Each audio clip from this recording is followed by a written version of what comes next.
I'm off to sunny Cuba, the paradise of the tropics. Cuba? Yes. See, they're finally letting Americans go. I know because JayZ and Beyonce just made this fabulous whirlwind vacation trip there, and it's all over the news, and so that means now they're letting Americans in, and I can go too.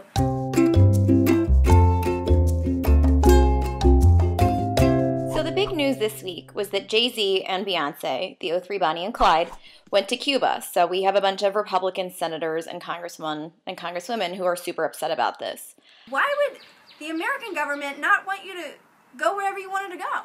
What? Well, it's to punish Fidel Castro. One of the main reasons we even have an embargo is that a vindictive group of Cuban expats have successfully lobbied the US government towards a foreign policy based on spite. To punish Fidel Castro. And how long has this been going on?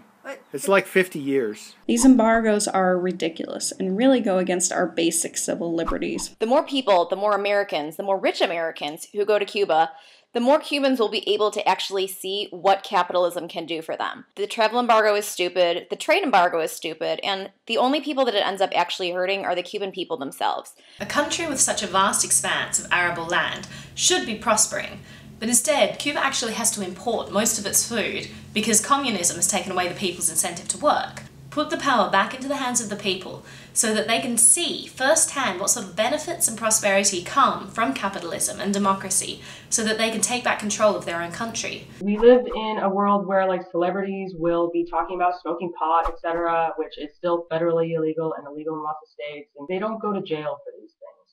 You know, your neighbor across the street who's like saving up for college or whatever, he's the one that goes to jail. Cheers to the famed couple that tried to patent their baby's name.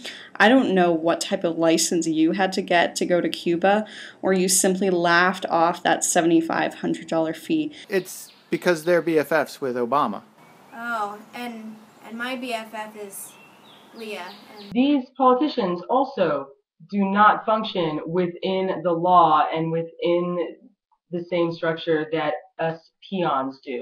So I'm sure plenty of them have been to Cuba and other places they're not supposed to be. I'm not saying it's a good idea to go to Cuba, but I think we need to understand what it is to be a free nation and maybe understand now the power of persuasion over oppression. If America really wants to promote freedom and prosperity, don't engage in an ideological power struggle.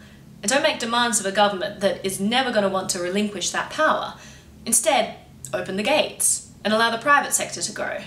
The travel embargo, the trade embargo, get over yourselves. This is such a waste of time and money. President Obama has said that he has seen no genuine spirit of transformation inside of Cuba that would justify the elimination of the embargo.